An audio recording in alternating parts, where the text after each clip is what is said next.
시간이 되었습니다. 우리 영상으로 예배드리는 우리 모든 성도들, 우리의 마음을 주께를 향하여서 집중해서 하나님께 예배를 드리도록 하겠습니다. 묵상 기도함으로 수요일 예배를 하나님 앞에 드리겠습니다. 묵상하겠습니다.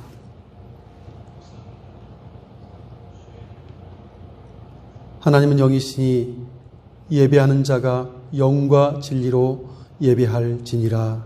아멘.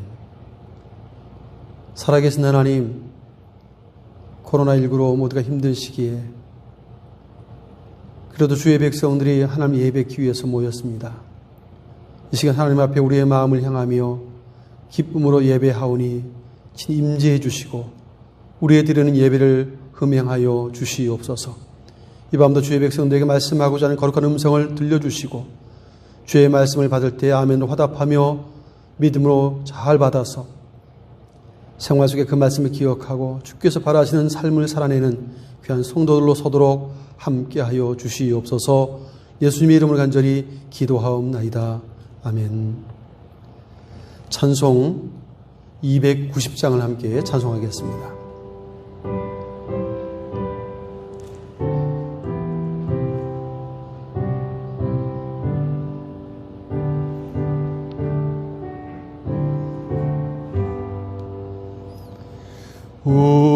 우리는 주님을 늘 배반하나 내 주 예수 여전히 날 부르사 그 참되신 사랑을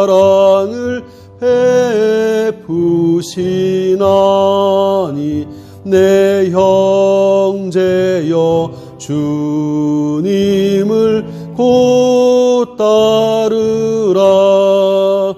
주 널 위해 비네 주 널 위해 비네 주 널 위해 비네 항상 비시네.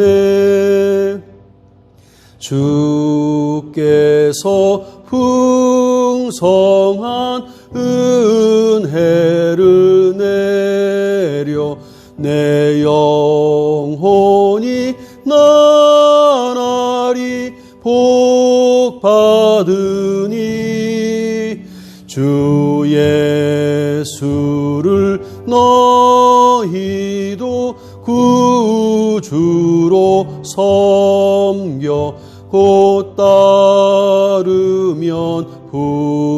풍성한 복 받겠네.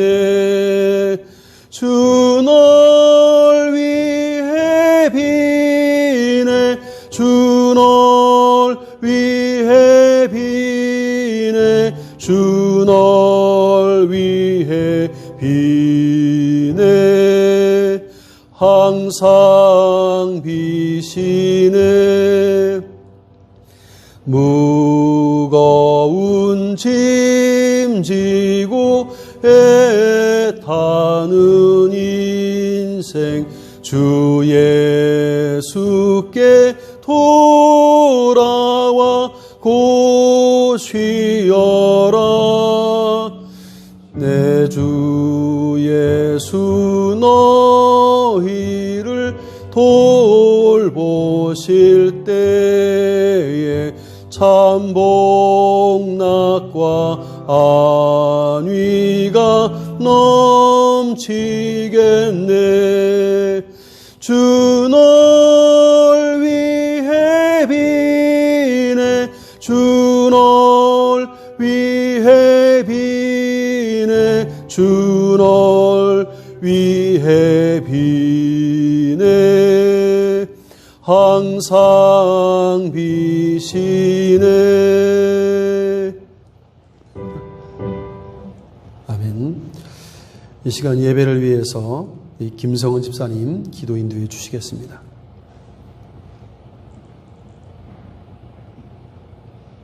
기도드리겠습니다.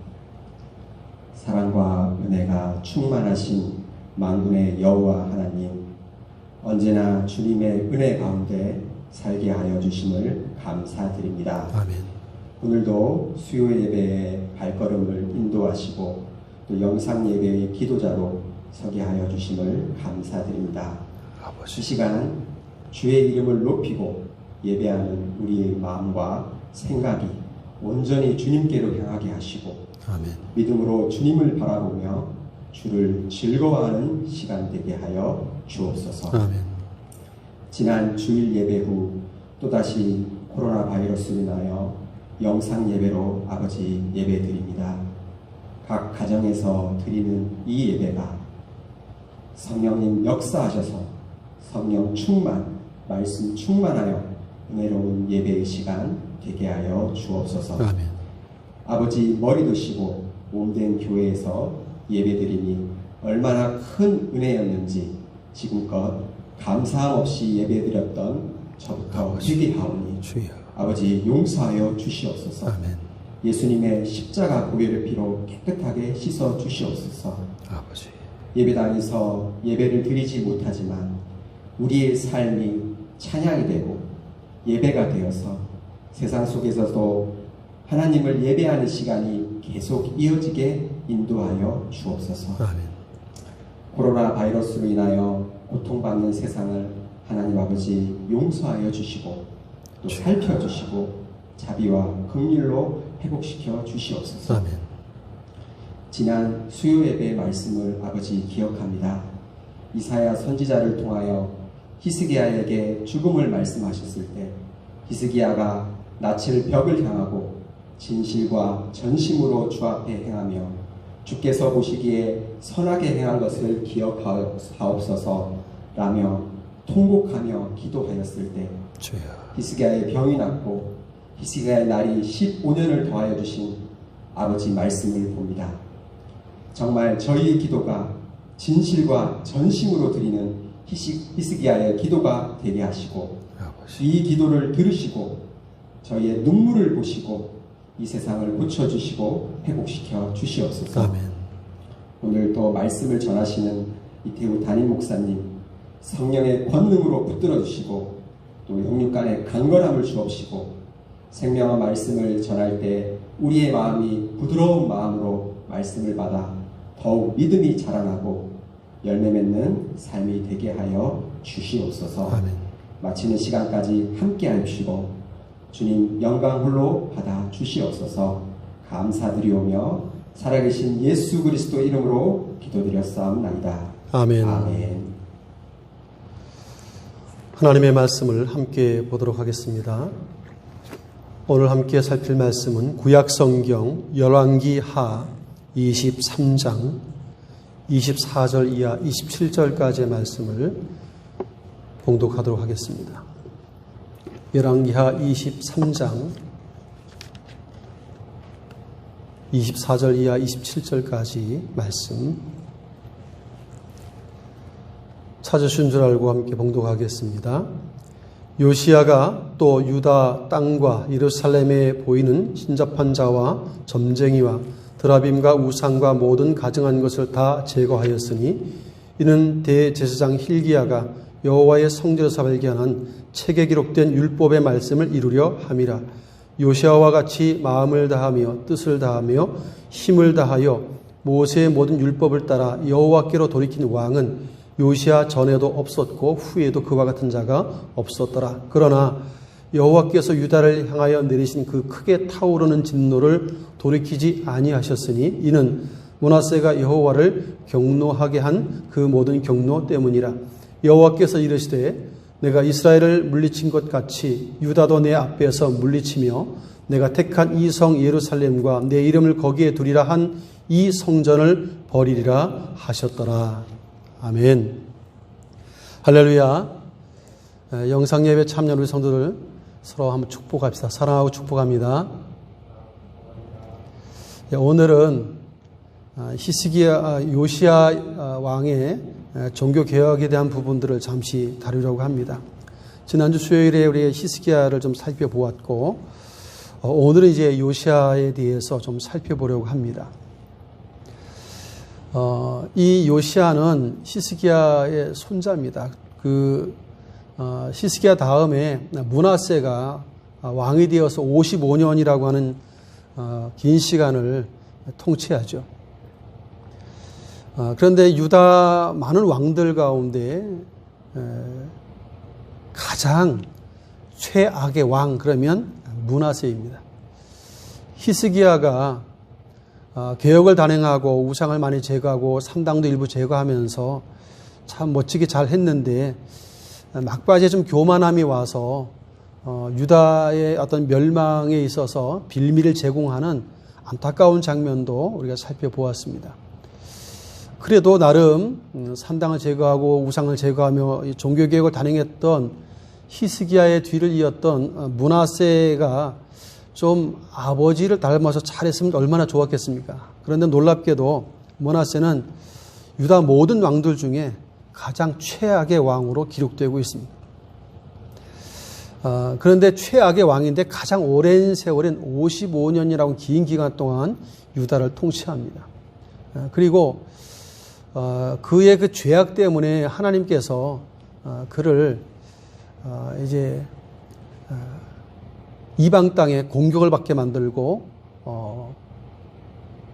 포로로 끌려가서 바벨론 포로로 끌려가서 고통을 당하다가 회개하고 돌이켜서 다시금 왕권을 회복해서 남은 인생을 이제 그 우상을 제거하고 그래도 나름대로 그 회개한 것만큼 종교 개혁을 단행하면서 여호와 신앙을 회복하려고 하다가 죽음을 맞게 되죠. 그러나 그 므낫세와 그 밑에 이제 아들은 아몬이라고 하는 왕이 이제 므낫세가 다음에 주어지는데 2년밖에 통치를 못합니다. 이 2년밖에 안 되는 짧은 통치 기간 동안에 므낫세 이상의 더 악한 일들을 했다고 성경 기록하고 있고, 그래서 그 방백들에 의해서 가까이 근접해서 그 왕을 섬기던 신하들에 의해서 죽임을 당하죠. 네. 그리고 결국은 그렇게 왕을 죽인 사람들을 백성들이 또 잡아 죽이고, 그리고 그 아들인 요시야가 왕위에 서는 장면이 이제 성경에 기록이 되어 있습니다. 그런데 오늘 요시야를 살피기 전에 므낫세의 악행 행적을, 사실 할아버지는 55년이고 아버지는 2년밖에 되지 않지만 다 악을 행하는 왕이에요. 그 악행이 얼마나 심했는지 요시야가 8살에 왕이 되었는데 하나님을 섬기는 신앙을 소유하기는 참 쉽지 않을 수 있는 그런 아버지와 할아버지의 영향이었음을 우리가 살펴볼 수가 있습니다. 그 앞서 있었던 므낫세 같은 경우는 여호와의 성전에 우상을 세웠습니다. 심지어 태양신도 섬겼고 아들들을 불 가운데 지나게 하는 그런 악행들도 있었고, 각종 죄악이 너무 심해서 성전을 더럽힐 뿐만 아니라 많은 선지자들과 주의 종들을 또 죽이고 심지어 무죄한 자의 피를 많이 흘렸다고 역대하에서는 기록합니다. 심히 많은 무죄, 죄 없는 사람들의 피를 흘리고 죽였는데, 역사 속에서 특별히 이 므낫세를 가장 악한 왕으로 꼽는 이유 중에 하나가 하나님 앞에 크게 범죄하고 백성들로 하여금 다 우상숭배주의에 빠뜨리기도 했지만 결정적으로 선지자 이사야를 죽이는 사람이 이 므낫세죠. 그냥 죽이지 않고 히브리서 11장에 보면 톱으로 켜는 것과 이렇게 되어 있는데 톱으로 켜서 죽였어요. 가장 그가 가죠. 그런데 사실은 이 이사야는 이 므낫세에게 있어서는 사실은 자기 집안 사람입니다. 고조 할아버지 격이에요. 고조 할아버지가 우시야 왕이잖아요. 아사랴라고 했던 우시야 왕이 고조 할아버지인데 그 고조 할아버지와 사촌이 이사야입니다. 결국 같은 할아버지죠. 고조 할아버지예요. 그런데 그런 하나님의 선지자이기도 하고 고조 할아버지였던 이사야를 톱으로 켜서 죽인 악행을 저질렀던 사람이 이 므낫세 왕입니다. 그래서 유대의 왕 중에서는 가장 최악의 왕으로 기록되고 있어요. 하나님을 조롱했고 하나님의 성전을 더럽히고 우상을 섬기며 각종 죄악을 다 끌어들였습니다. 그리고 선지자까지 죽이고 무죄한 자의 피를 많이 흘려서 하나님의 진노 가운데 그가 포로로 끌려가게끔 만드셨고, 거기에서 뉘우치고 회개했기 때문에 하나님은 또 그래도 다윗 왕국을 위해서 유다 그 왕가를 아주 없애버리지 않고 그래도 다시 한번 기회를 주시려고 그 부드러운 마음을 그 겸비한 태도를 보시면서 므낫세를 다시 회복시키십니다. 그래서 포로로 끌려갔다가 다시 돌아와서 남은 기간 유다 왕으로서의 마지막 인생을 보내고 그 마지막 돌아와서는 그래도 자기 잘못을 뉘우치고 우상을 제거해내고 성전을 정화하고 여호와 신앙을 회복하려고 애를 썼습니다. 그러나 이미 때는 늦었죠. 그리고서 그 아들 아몬이 왕을 이어받았는데 2년 동안 아버지보다 더 악한 마음이었다고 되어 있어요. 그도 일찌감치 신하들이 하나님을 섬기지 않고 악행하는 것은 므낫세 하나만으로도 족한데 그 아들 그 아몬까지 그러니까 신하 중에 한 두 사람이 아몬을 죽입니다. 그리고 나서 이게 결국 이제 오늘 본문에 나오는 요시야가 어린 나이 8살에 왕위에 등극을 하게 됩니다. 8살에 등극을 했는데 우리가 잘 아는 것처럼 아몬이 22살에 왕위에 올라오고 2년밖에 안 했으니까 24살에 죽었는데 그 아들 요시야가 8살이에요. 그러면 16살에 애를 낳은 것이죠. 굉장히 일찍 결혼했습니다. 근데 실제로 나중에 이 요시야도 8살에 등극을 해서 나중에 보면 15, 16, 그 사이에 결혼했어요. 그 아들들을 보면 그 연대가 이제 측정이 될 수가 있죠. 굉장히 일찍 결혼했습니다. 8살에 왕이 되어서 실제로 여호와 이름을 부르는 것은 16살 나이에 여호와 이름을 불렀다고 되어 있습니다. 왕이 되고 나서 8년 만에 드디어 여호와 이름을 부르기 시작했어요. 16 나이에. 그리고 나서 20살 때부터 개혁을 단행하는데 우상 숭배와 각종 제단과 산당 제거하는 일을 열심히 감당합니다. 놀랍게도 20살 나이에 시작을 해서 몇 살까지 그것을 마치게 되냐면 26살, 6년 동안 개혁을 단행합니다. 그러니까 아버지와 그 할아버지 때에 우상 숭배와 각종 죄악의 산당들이 얼마나 많았는지를 증명해 주는 장면이죠. 6년 동안 없애고 정화시키는 데만 6년이 걸린 거예요. 그러니까 아주 뿌리채 뽑습니다. 역대 북이스라엘이든지 남한국 유다인지 통틀어서 이렇게 완벽하게 개혁을 단행한 왕은 전에도 없었고 후에도 없어요. 거의 완벽에 가까울 만큼 우상 숭배를 뒤집습니다. 할아버지 아버지가 극한 우상 숭배로 만들어 놓았던 그 죄악 덩어리들을 깡그리 없애는데 더 놀라운 것은 남한국 유다에 있는 우상 숭배지만 없앤 게 아니라 이미 망해버린 북이스라엘 진영에 있는 즉 베델과 같은 그런 곳에 있는 우상 숭배지까지 다 척결해내는 모습을 보여줍니다. 이게 놀라워요. 원래 북이스라엘은 아수르에 의해서 망했습니다. 근데 아수르는 이미 바벨론에 의해서 거의 약화가 돼가지고 나라가 내분도 있었지만 거의 이제 조금만 남아있는 거예요. 결국 허수아비처럼 남아있어서 실제로 바벨론에서 파송한 그 바벨론 왕이죠. 파송한 사람들에 의해서 그 아수르에 남아있는 사람들의 군대가 지휘될 정도로 아수르의 힘이 없는 거예요. 그런데 그 아수르가 원래 진을 치고 있었던 그 지역 자체는 우리가 잘 아는 무깃도라고 하는 지역입니다. 무깃도. 성경에서는 그 유다 예루살렘 백성들 그 아래쪽으로 이집트 애굽이 있고요. 그 위로 올라가면서 이제 아시리아, 아수르 있고 그 넘어가면 이제 메소포타미아 저쪽으로 바벨론하고 이렇게 쭉 연결되어 있어요. 그런데 이 무깃도는 평지가 넓고 이집트냐 아수르냐 혹은 바벨론이냐 이 실권을 잡고 싸우는 일에 주도권을 잡는 일에 그 무깃도는 굉장히 주요 점령지였기 때문에 서로 노리는 장소입니다. 근데 아수르는 많이 국력이 약해져서 이제 거의 이름만 아수르가 있을 뿐이지 별로 힘이 없는 상황입니다. 바벨론에서 파송된 사람에 의해서 아수르가 통치가 되고 있으니까 힘이 없어요. 그러다 보니까 북이스라엘은 망했지만 그 이스라엘 백성이 거주했었던 지역에 잔존해 있는 사람이 있는데 여전히 거기는 산당과 우상이 굉장히 팽배했습니다. 그런데 하필이면 유다에서부터 제거하기 시작한 모든 우상 숭배지를 이제 베델까지 가서 다 제거해야 되는데 여로보암 때 만들었던 이게 북이스라엘로 볼 때 초대 왕이잖아요. 북이스라엘 남왕국과 북이스라엘이 나누어졌을 때 초대 왕은 여로보암입니다. 북이스라엘에는 초대 왕이 이스라엘 백성들이 예루살렘에 가지 못하게 하려고 금송아지 우상을 세웠습니다. 초대 왕이 우상을 세우다 보니까 북이스라엘 역사 속에 어떤 왕도 초대 왕인 여로보암이 세웠던 금송아지 우상을 없애는 왕이 없어요. 계속 존속합니다. 결국 우상 숭배가 그 심각한 죄로 북이스라엘은 망합니다.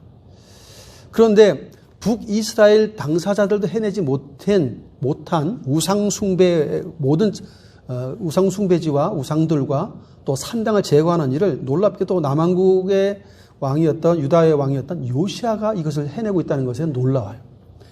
자기 나라 것만, 자기 나라 안에 있는 예루살렘에 있는 것만 척결하는 것이 아니고 북이스라엘 백성이 살고 있었던 베델까지 가서 거기에 있는 산당과 모든 우상을 다 제거하고 불사르고 가루를 빻고 완전하게 척결해내는, 아주 그는 뿌리째로 뽑아버리는 그런 놀라운 종교 개혁을 단행합니다. 실제로 이 예루살렘에서부터 성전 안에 있었던 모든 우상들, 또 잔존에 있는 산당들까지 다 제거해서 가루를 빻고 불살라서 그 재를 어디로 가져가냐면 베델로 가져가요. 베델로. 북이스라엘 진영에 있었던 베델까지로 들고 갑니다. 베델은 왜 중요한가 하면 이스라엘이라고 하는 민족이 탄생된 진정한 조상 야곱의 12아들들이니까 야곱이 그 베델 돌베개 베고 사닥다리가 오르락내락 하늘에서 내려오고 천사들이 오르락내락 하면서 했던 그 놀라운 꿈과 그리고 하나님에게 약속의 말씀들을 듣는 장면들이 이제 베델에서 이루어집니다. 역사적으로 볼 때는 굉장히 중요한 장소가 베델이에요. 영적인 의미에서도. 그런 곳인데 거기뿐만 아니라 이제 북이스라엘의 초대 왕이었던 여로보암이 또 그 금송아지 우상을 제일 먼저 세운 곳이기도 하고 베델과 북쪽 끝에 단까지 세우잖아요. 이렇게까지 했던 곳인데 이제 그 모든 것을 척결하기 위해서 하나님께서 남왕국이든 북이스라엘이든 상관없이 하나님이 언약으로 주셨던 기업된 땅 전체를 다 정화시키는 일들을 하는 것입니다. 그래서 북이스라엘 왕들 어떤 왕도 하지 않았고 남왕국 유다 왕도 해보지 못했던 개혁을 단행하는데 유다 안에 있었던 모든 우상들과 북이스라엘 진영 안에 원래 존속해 있었던 모든 우상들을 제거해내고 불사르고 뿌리채 없애버린 일들을 단행한 사람이 요시아입니다. 넓은 지역까지 하다 보니까 왜냐하면 아수르가 거의 유명무실하게 약화되어 있는 상태였기 때문에 그게 가능했던 거죠. 그래서 이런 상황 속에 개혁을 단행하니까 결국은 6년이라고 하는 어마어마한 세월이 걸린 것입니다. 그러니 6년 동안 우상을 없애는 일만 하는데 6년이 걸렸다고 하면 이 남왕국 유다 지역하고 북이스라엘이 거주하고 있었던 그 지역 안이 얼마나 우상으로 더럽혀졌었는지를 우리가 추측해 볼 수가 있습니다. 심각한 죄였죠. 그런데 놀랍게 하나님께서 이미 므낫세 때, 그러니까 이 요시아의 할아버지 때에 하나님의 진노가 이 유다 왕국에도 임할 것에 대한 심판의 메시지가 이미 전달됩니다. 앞서 22장에 보면 하나님께서 이미 그 경고를 하세요. 이 열왕기하 22장 19절 20절에 보시면 이렇게 기록되어 있습니다. 내가 이곳과 그 주민에게 대하여 빈터가 되고 저주가 되리라 한 말을 네가 듣고 마음이 부드러워져서 여호와 앞 곧 내 앞에서 겸비하여 옷을 찢고 통곡하였으므로 나도 네 말을 들었노라. 여호와가 말하였느니라. 그러므로 보라 내가 너의 조상들에게 돌아가서 평안히 묘실로 들어가게 하리니 내가 이곳에 내리는 모든 재앙을 네 눈이 보지 못하리라 하셨느니라 하니 사자들이 왕에게 보고하니라. 하나님께서 이스라엘을 쫓아내시고 저주하셔서 망하게 하셨던 것처럼 유다 백성들에게도 이곳과 그 주민에 대해서 빈터가 되고 저주가 되리라 선언했어요. 하나님이. 유다도 그렇게 쓸어버리겠다고 결정을 내렸습니다. 그런데 요시아가 그 말씀을 알고 마음이 부드러워져서 하나님 앞에 겸비하여 옷을 찢고 통곡했다고 되어 있습니다. 개혁을 단행했을 뿐만 아니라 이 경고의 말씀을 듣고 너무 슬퍼서 통곡하며 기도했는데 하나님께서 이런 말씀하세요. 내가 너의 조상들에게 돌아가서 평안히 묘실로 들어가게 하겠다. 너는 평안히 죽어서 묘실로 들어가게 할 것이고 내가 이 유다 땅에 내리는 재앙을 네 눈으로는 보지 않게 하겠다. 그런 말씀을 하시죠. 그건 배려죠. 그러나 유다 왕국에 대한 남왕국 유다도 이제 바벨론에서 아주 망하게 될 것인데 그 멸망에 대한 선포를 하나님 거두지 않으세요. 이렇게 전무후무한 북왕국 이스라엘 남왕국 유다를 통틀어서 전무후무한 확실한 종교개혁, 우상을 완벽하게 제거해내는, 그리고 그렇게 여호와 신앙으로 똘똘 뭉쳐서 철저하게 믿음을 지켰던 요시아임에도 불구하고 그의 기도를 들으신 하나님께서 그 당대에만 그 심판을 유보해 두시고 그 이후에는 유다를 므낫세의 그 죄악의 일로 인하여서 결국은 심판하시겠다고 결론을 내리신 장면을 볼 수 있어요. 이걸 보면 믿음으로 살고 경건하게 살고 그렇게 믿음을 지킨 결과로서 그 당사자는 은혜를 입지만 죄악이 너무 심각했을 경우에 그 나라에 대한 징벌을 하나님이 결정하시면 그 징벌을 결코 돌이키지 않는 걸 알 수가 있어요. 결국 시간의 문제이지 뒤에 가서는 결국 유다도 망하게 된 것을 알 수 있습니다. 그런데 오늘 살펴보게 될 것은 우리가 함께 읽었던 본문의 내용입니다. 그 요시아의 개혁 가운데에 나 이제 26이 되었는데 26살에 맨 마지막으로 한 것이 이제 성전을 수리하는 일이에요. 다 우상을 제거하고 모든 걸 다 끝내고 돌아와서 이제 마지막 성전을 이제 수리합니다. 근데 성전 수리하다가 율법을 발견해요. 율법을 발견하고 그 율법서를 이제 서기관 사반이 갖고 와서 읽을 때 옷을 찢고 회개하는 요시아를 만납니다. 그 말씀을 읽어보니까 우리 자신과 및 조상들이 지은 죄가 얼마나 큰지, 그 죄로 인하여 이 땅에 하나님의 진노와 저주가 임했다고 하는 것을, 심판이 임한다는 사실들을 알게 된 거죠. 그래서 요시아는 그 부분에 대해서 철저히 이제 회개하면서 다시금 하나님의 그 기록된 그 율법책에 기록된 대로 진행을 하는데 놀라운 일들을 행해요. 그 앞에 보시면 읽지는 않았습니다만은 열왕기하 23장 21절 이하의 내용에 보면 이런 말씀이 있습니다. 왕이 뭇 백성에게 명령하여 이르되 이 언약책에 기록된 대로 너의 하나님 여호와를 위하여 유월절을 지키라 하매 사사가 이스라엘을 다스리던 시대부터 이스라엘 여러 왕의 시대와 유다 여러 왕의 시대에 이렇게 유월절을 지킨 일이 없었더니 요시아 왕 18째 해, 즉 26살이죠. 예루살렘에서 여호와 앞에 이 유월절을 지켰더라. 20살 때부터 우상을 제거하는 개혁을 단행해서 6년 동안 마치고 성전을 수리하다가 율법을 발견하고 율법 따라 이제 유월절을 지키라는 명령을 하는 장면입니다. 그런데 이 유월절을 지키라는 말씀과 유월절을 제대로 지키게 되는데 이것이 왜 중요한가? 오늘 본문은 이렇게 말을 해요. 사사가 22절에 사사가 이스라엘을 다스리던 시대부터 시작해서 이스라엘 여러 왕의 시대, 뭐 북이스라엘 남왕국이든 다 통틀어서 시대에 여러 왕의 시대에 이렇게 유월절을 지킨 일은 없었다는 거예요. 처음으로 이렇게 완벽한 유월절을 지키는 것은 요시아가 전에도 없었고 후에도 없고 전무후무한 완벽한 유월절을 이때 행했다고 말씀을 하신 것입니다. 우리가 잘 아는 것처럼 사울왕 이후에 다윗은 하나님의 마음에 합한 자였잖아요. 다윗, 솔로몬 다 믿음의 왕들인데 다윗은 도망자로 많이 살았고 왕이 된 이후에도 전쟁을 많이 했어요. 전쟁하다 살 너무 바빴어요. 그러다 보니까 유월절을 제대로 지킬 새가 없었어요. 다른 건 다 했는데 유월절을 제대로 못 지켰습니다. 솔로몬은 여인들이 너무 빠져가지고 너무 바쁘다 보니까 아예 유월절 생각도 못하고 지나갑니다. 그 뒤에 우리가 여호사밧 왕이라든지 히스기야 다 유다 왕 중에서는 그래도 괜찮은 왕들이잖아요. 그런 왕들이라도 완전 유월절을 생각을 해내지 못합니다. 왜냐하면 이유가 있어요. 이 유월절은 사실 모세가 이스라엘 백성들 이끌고 다니면서 겨우 한 번 했잖아요. 그나마 겨우 한 번 했을지언정 계속 유월절을 다 지키질 못했어요. 그나마도. 이 유월절은 해년마다 지키는 것이지만 하나님의 말씀의 율법, 모세오경과 율법서에 기록이 되잖아요. 율법서에 기록이 됐는데 원래 왕이 되면 그 율법서를 복사해서 왕 늘 탁자 옆에 두고 읽으라, 평생 옆에 두고 읽으라고 되어 있잖아요. 근데 왕들이 그렇게 한 왕이 없어요. 우리 지금처럼 우리가 성경을 많이 갖고 있지만 잘 안 읽잖아요.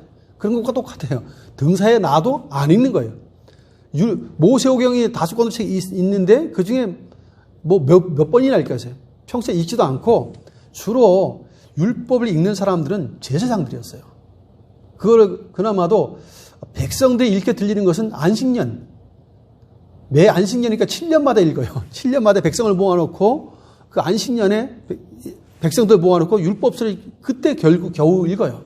그 정도밖에 안 되었기 때문에 제사장들만이 특별하게 율법서를 읽었고 선자들도 별로 많이 안 읽었어요. 생각보다는. 그냥 하나님께서 감동하시고 그때그때 주시는 말씀이 임할 때 그 말씀을 전달했을지언정 율법을 들여다본 사람들이 아니에요. 선자들도. 그만큼 제사장들이 주로 율법을 보았고 율법서를 또 이렇게 안식년 7년마다 백성들에게 읽어드렸는데 7년이라는 세월을 지나가면서 사람들이 다 잊어버리는 거예요. 이게. 잊어버리고 세월 지나면서 백성들에게 말씀을 전해주는 것을 이제 까먹어요. 이렇게 오늘도 보면 성전 수리다가 율법이 발견될 정도예요. 그러니까 처박아놓고 잊어버린 거 있는 거죠. 율법서가 있다고 하는 것도 잊어버려서 산 거예요. 여호와의 백성인데 6년 동안 그렇게 철저하게 우상을 제거하고 죄악을 제거하는 일들을 했어도 하나님의 말씀을 제대로 읽지 않았다는 거예요. 율법서를. 드디어 이제 율법서를 발견하고 율법서를 보니까 우리가 잘못 살았구나. 그리고 해년마다 유월절을 지켜야 한다고 하는 말씀이 출애굽기에 기록이 되잖아요. 출애굽기 12장에. 명백하게 대대로 지킬 규례라고 하면서 유월절에 대한 명령을 하셨어요. 이걸 보고 이걸 우리가 해야 되겠구나 해서 유월절을 지킵니다. 그런데 그 유월절을 지키는데 아주 성대하게 합니다. 그리고 그 유월절 지킬 때에 자기의 재산을 거의 다 전 재산을 투자하다시피 해요. 엄청난 재산을 투자하는데 역대하에 보시면 이런 말씀이 있어요. 역대하 35장 7절 이하를 보면 역대하 35장 7절 이하에 요시야 왕이 유월절을 백성들로 하여금 지키게 하려고 양과 소와 이런 가축들을 내어주는 장면이 나옵니다. 이렇게 요시야가 7절에 역대하 35장 7절에 요시야가 그 모인 모든 일을 위하여 백성들에게 자기의 소유 양떼 중에서 자기 소유입니다. 요시야 왕의 소유 중에서 자 숫자를 보세요. 어린 양과 어린 염소 몇만 마리? 3만 마리. 그다음에 숫소는 3,000마리를 내어 유월절 제물로 주매 그랬어요. 이게 현재 값어치로 얼마나 될까요? 여러분 숫소 3,000마리 따지면 지금 평균 400에서 500만 원이거든요. 400만 원을 잡아도 120억이에요. 120억. 거기 앞에 양떼 중에서 3만 마리를 따지면 이게 대충 5, 60만 원씩 잡아도 합쳐보면 거의 150억 가까이 되는 거예요. 어마어마한 양의 재산, 전 재산 다 투자한다고 본 거죠. 제대로 유월절을 지키는데 온 백성과 함께 한 명도 빠짐없이 유월절 이 축제에 참여해서 구원의 은혜에 감사하기 위해서 유월절을 지키는데 자기의 소유 재산에 거의 현시가로 150억 가까이 되는 돈을 투자해서 백성들에게 유월절 지키게 하는 겁니다. 이렇게 최고의 왕이 최고의 헌신을 하니까 방백들도 헌신해요. 그래서 8절에 보면 역대하 35장 8절에 보면 방백들도 즐거이 희생을 드려 백성과 제사장들 예위 사람들에게 줍니다. 그래서 이렇게 돼 있어요. 힐기야와 스가랴와 여히엘 대제사장 가문들이죠. 제사장들에게 양 2,600마리, 숫소 300마리를 유월절 제물로 줍니다. 그리고 레위 사람들 우두머리들은 레위 사람들에게 양 5,000마리, 숫소 500마리를 주었다. 유월절 제물로 주었다고 되어 있어요. 이렇게 왕이 먼저 헌신하니까 그 방백과 지도자들이 헌신하면서 온 백성이 유월절 예식을, 유월절 축제를 제대로 하게 되는 장면이 이 역대기에 이렇게 자세하게 나와요. 이 열왕기하의 내용은 좀 많이 축소되어서 나와 있는 반면에 이 역대하의 내용은 앞에 33장 이후로부터 이 요시야에 대한 이야기가 아주 훨씬 더 자세하게 열왕기에 잘 나와 있지 않는 내용까지 포함해서 잘 나와 있습니다. 자, 그런데 이렇게 개혁을 너무 잘 단행을 하게 되죠. 그리고 나서 하나님께서 정하신 대로 그는 드디어 이제 죽게 되는데 이 죽음이 사실은 너무 안타까워요. 이게 31년 통치하잖아요. 8살의 왕이 되어서. 그러면 39세의 젊은 나이에 죽는 거잖아요. 요시야가. 근데 요시야의 죽음은 조금 안타까워요, 솔직히. 왜냐하면 죽지 않고 살았다면 조금 더 그 당대에는 그가 살아있을 동안에는 그 나라의 징벌과 저주를 임하지 하겠다고 하셨기 때문에 유다가 많은 것도 그 이후에 망할 거잖아요. 그런데 그가 좀 더 오랜 기간 통치할 수 있었다면 또 상황이 조금 바뀌지 않았을까 그런 생각 좀 해봅니다. 그런데 사실은 죽어야 될 곳에서 죽은 것이 아니고 어리석고 좀 억울하게 죽음을 당했기 때문에 좀 안타까움이에요. 왜냐하면 이 애굽이죠. 이제 이집트 사람하고 원래 이제 아수르 진영이긴 하지만 바벨론에 의해서 지금 거의 점령되다시피 했다고 제가 말씀드렸잖아요. 근데 그 무기토 지역을 누가 차지하냐에 따라서 그 지역 전체의 주도권을 장악하는 거기 때문에 이 부분에 대해서 이제 애굽의 바로 누고가 딱 보니까 지금 아수르는 거의 없어지다시피 했고 바벨론에 의해서 몇몇 파견돼가지고 아주 약화되어 있으니까 요때 이 무기토 지역을 자기가 점령을 하면 패권과 주도권을 잡을 수 있겠다는 생각을 한 거예요. 그래서 아수르 진영을 공격을 하는 겁니다. 바로 누고가. 공격을 하러 올라왔는데 그때 중간에 끼어든 것이 누구냐면 이 요시야 왕이에요. 유다. 자기가 안 끼어들었으면 안 죽어요. 그런데 끼어들어요. 이게 참 안타까운 장면인데 우리가 아까 잠시 살펴보았던 역대하 35장의 내용을 잠깐 보겠습니다. 35장에 보시면 역대하 35장 20절 이하의 내용을 잠깐 보겠습니다. 이 모든 일 후 곧 요시야가 성전을 정돈하기를 마친 후 또 애굽 왕 느고가 유브라데 강가에 갈그미스를 치러 올라왔으므로 요시야가 나가서 방비하였더니 이 갈그미스 여기 원래 전혀 아수르 지역이에요. 자, 근데 바로 느고가 요시야에게 사신을 보냅니다. 유다 왕, 내가 그대와 무슨 관계가 있냐? 나는 오늘 그대를 치러 온 게 아니니까 좀 빠져라. 그렇게 얘기했어요. 너하고 싸우려고 온 게 아니야. 나는 이 무기토 지역이 아수르 지역을 내가 점령하려고 온 거니까 너는 피해. 너하고 싸울 이유가 없어. 그래서 이렇게 이야기했습니다. 그러면서 하는 말이 하나님이 나에게 명령하사 속히 하라 하셨은즉 하나님이 나와 함께 계시니 그대는 하나님을 거스르지 말라. 그대를 멸하실까 하노라 하고 바로 누가가 하나님께 자기에게 지시했다고 이야기를 하는 거예요. 근데 이 말은 실제 맞는 말이에요. 만일 요시야가 끼어들지 않았다면 요시야는 여기서 죽지 않았을 거예요. 이렇게까지 했으면 좀 안 싸워도 되잖아요, 사실은. 아수르 지역 사람인데 물론 이제 이집트가 올라 거기를 장악하고 나면 자기들에게도 더 위협이 되겠죠. 가뜩이나 바벨론에 의해서 힘든데 이집트까지 올라와서 그러면 자기들 좀 힘들 수 있겠죠. 그렇지만 그래도 남의 전쟁이잖아요. 어쨌든 남의 전쟁인데 끼어들지 않아도 되는데 굳이 하나님께서 나에게 명하신 말씀이라고까지 이야기하는데도 불구하고 이 거짓말로 안 받아들이면서 고집 듣지 않아요. 그러면서 그 22절에 보면 역대 35장 22절에 보면 요시야가 몸을 들이켜 떠나기를 싫어하고 오히려 변장하고 왕이 아닌 척 변장까지 하고 싸워요. 굳이 싸움에 끼어드는 거예요. 그래서 하나님의 입에서 나온 느고의 말을 듣지 아니하고 그래요.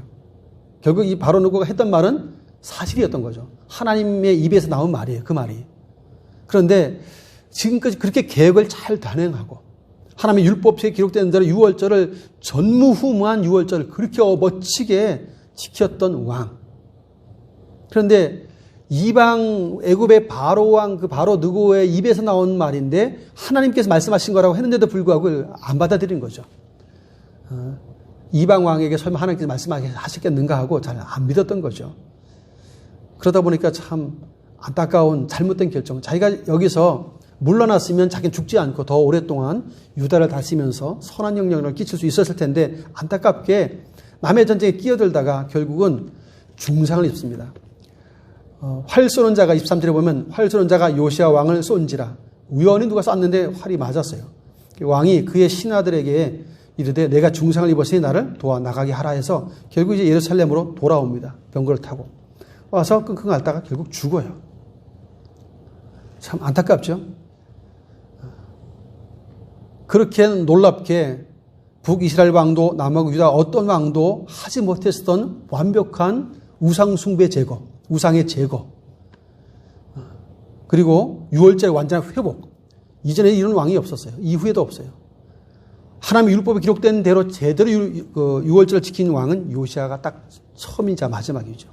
이렇게 완벽하게 해서 하나님의 은혜를 덧입은 왕인데 애굽왕 바로 느고의 입을 통해서 말씀하시던 하나님의 말씀대로 끼어들지만 않았다면 안 죽고 더 오래 있을 수 있었는데 괜히 그 전쟁에 끼어들어서 참 안타깝게 죽음을 맞이하는 장면을 이 역대하는 이렇게 소개를 하고 있어요. 결국은 이 사람이 요시아가 이렇게 죽고 나니까 그 아들 여호아하스가 이제 다시 왕위에 오르는 장면이 등장합니다. 그런데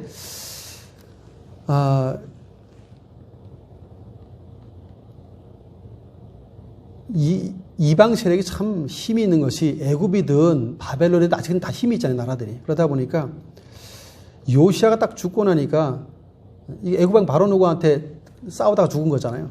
그러니까 이제 애굽의 영향력을 받을 수밖에 없는 거죠. 그래서 보면 그 아들 여호아스가 왕이 되자마자 애굽왕이 올라와가지고 그 왕위를 폐해버려요. 그 아들 왕위를 폐해버리고 그 이제 여호아스의 형제였던 엘리야김을 왕으로 세웁니다. 자기를 원하는 대로 왕을 딱 세우고 여호야김이라고 이름까지 바꿔가면서 이렇게 왕을 세우죠. 자기들 말 잘 듣도록. 결국은 그렇게 애굽에 의해서 움직였는데 나중엔 바벨론에 의해서 유다가 망하게 되는 장면들이 이제 뒤에 보면 이제 나옵니다. 우리 이런 걸 보면 좀 안타깝게 생각이 들어요. 열왕기 전체를 통해서 북왕국 이스라엘이나 남왕국 유다를 통틀어서 이렇게 멋진 종교개혁을 제대로 단행한 사람은 없어요. 다윗도 이렇게 못했어요. 여호사밧도 이 정도까지 못했습니다. 히스기야도 이 정도 못했어요. 유일하게 요시아가 북이스라엘 지역에 있는 베델에 있는 그 우상단까지도 다 없애면서까지 모든 우상을 쫓겨나는 6년에 걸쳐서 철저하게 아주 뿌리째 다 뽑아내고 불사르고 그리고 율법책에 기록된 대로 6월절을 제대로 지키되 요즘 시가로 자기 재산 150억을 다 투자해서 백성들 먹이면서까지 6월절 제대로 지키게 만들었던 장본이 정말 멋진 왕이죠. 방백들과 지도자들이 그 왕을 따라서 자기 것들을 헌신할 만큼 그렇게 헌신을 유도할 수 있었던 충성스러운 하나님 앞에 충성스러운 왕이었어요.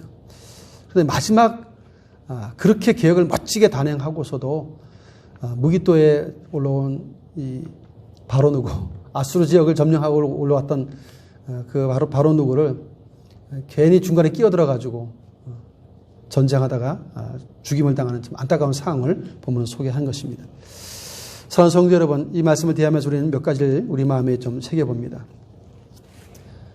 16살에 왕이 되고 난 이후에 16살부터 여호와 이름을 불렀습니다. 나이 20살에 요즘 나이 20살 뭐 알겠어요. 그런데 그 나이 20살에 우상을 제거하는 종교개혁을 단행하는데 6년 동안 그것도 이미 망해버린 북이스라엘 진영까지 있는 그 우상당까지도 다 없애는 일들을 6년에 걸쳐서 철저하게 뿌리를 뽑아내는 요시아의 개혁을 우리는 읽어보았습니다. 죄는 그렇게 정말 뿌리째 뽑아야 된다는 사실을 알 수가 있어요. 종기와 같은 그 곪은 것이 이렇게 조금이라도 남아있으면 점점 번지거든요. 아주 뿌리째 제대로 뽑아내야 종기가 번지지 않는 것처럼 죄도 비슷해요. 죄는 우리의 삶에 마치 옷을 갉아먹는 좀처럼 야금야금 갉아먹어 들어올 수 있어요. 그래서 죄악이 우리 안에 침범해 오면 이 요시아처럼 아예 근원적으로 뿌리째 통째로 뽑아서 더 이상 그런 죄가 나를 위협하지 않도록 그런 죄에 빠지지 않도록 하는 그런 강경한 개혁이 우리의 삶에 필요하다는 것을 우리는 알게 됩니다. 그리고 결정적으로 중요한 것은 율법책에 기록된 대로 그가 6월절을 지켰다는 거예요. 6월절에 대한 이야기는 구두로 계속 전해져 왔어요. 하지만 율법책에 기록된 대로 제대로 해내는 왕은 요시 하나밖에 없는 거예요. 하나님의 말씀에 기록된 대로 하는 것이 얼마나 중요한지를 우리는 잘 알고 있습니다. 성경에서 특히 출애굽기 레위기를 보면서 우리가 정하신 규례대로 했다는 것이 얼마나 중요한지를 우리가 잘 알고 있어요. 그래서 역대하 35장 13절 이하에도 보면 이런 표현이 있어요. 12절과 13절 제가 읽어드릴게요. 그 번제물을 옮겨 족속의 서열대로 모든 백성에게 나누어 모세의 책에 기록된 대로 여호와께 드리게 하고, 여기 모세의 책에 기록된 대로, 즉 신명기 뭐 이런 책이죠. 그 율법에 기록된 대로라고 돼 있고, 그 다음에 13절에 이에 규례대로 6월절 양을 이렇게 돼 있어요. 규례대로. 율법에 기록된 그 규례대로 했다는 거예요. 그게 말씀에 기록된 대로 6월절을 철저하게, 또 제사장도 순서 발차를 따라서 철저하게 반열대로 다 서열을 지켜서 그렇게 하게끔 만들고 일주일 동안 아주 성대하게 6월절 축제를 지냅니다. 그러면서 하나님의 그 구원의 은혜를 생각하고 애굽 땅 종되었던 과거 시절을 떠올리면서 은혜를 다시 한번 상기하는 모습을 본문은 보여주죠. 이렇게까지 하나님 말씀 따라 바르게 순종했던 요시야. 요즘 시대에도 어떻게 보면 이렇게 말씀대로 바르게 살아가려고 애들 쓰는 사람들이 많이 나와야 됩니다. 이것이 나이 26에 시작한 일이잖아요.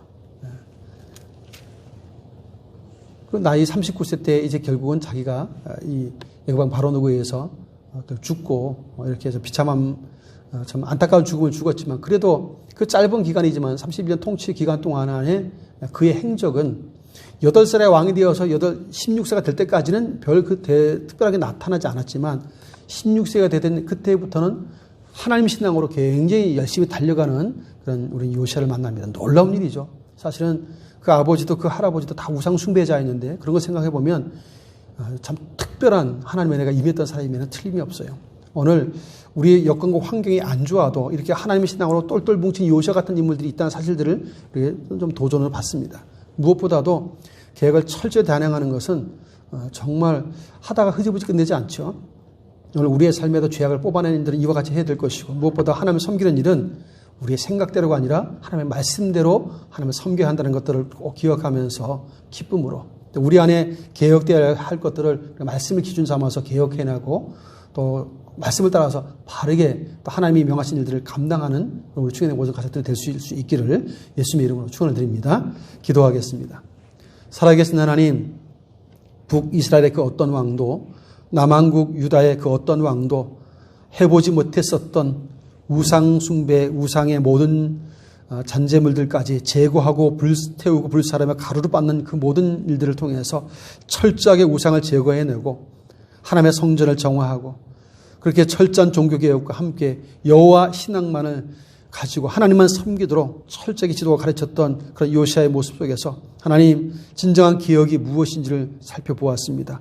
어떤 왕도 해보지 못했던 분명한 개혁과 참 모든 죄악들을 정결케 하는 일들을 감당함으로 하나님의 마음에 기쁨이 될 만큼 그런 분명한 종교개혁이 있음을 생각해 봅니다. 하나님, 전에도 없었고 후에도 없었던 요시야의 이 개혁이 우리의 마음에 도전이 되어져서 우리의 삶에 혹은 미혹하고 유혹하고 다가오는 모든 죄악에 대해서도 우리가 철저하게 하나님 그 모든 죄악을 막아서고 또 죄악의 요소들을 우리 안에서 뿌리째 뽑아내고 더 이상 죄의 유혹에 빠지지 않도록 그래서 늘 하나님만 사랑하고 하나님만 기쁨으로 경외하고 섬겨가는 거룩한 삶이 될 수 있도록 늘 함께하여 주시옵소서. 무엇보다도 하나님의 말씀대로 바르게 신앙생활할 수 있는 분명한 신앙이 되도록 역사해 주시옵소서. 율법대로 기록된 규례대로 그가 충성하며 또 유월절을 잘 지킬 수 있었던 것처럼 우리들도 하나님의 말씀에 기록된 대로 바르게 순종함으로 하나님의 백성다운 면모를 가지고 주의 영광과 거룩을 드러낼 수 있도록 복을 베풀어 주옵소서. 우리 중에는 모든 가족들이 신앙생활을 개인의 생각과 혹은 경험으로만 하지 아니하고 하나님의 말씀에 기록된 대로 바르게 순종하여 바르게 신앙생활할 수 있는 귀한 성도들로 승리케 하여 주시옵소서. 예수님의 이름을 간절히 기도하옵나이다. 아멘. 찬송가 292장을 찬송하도록 하겠습니다. 찬송가 292장입니다.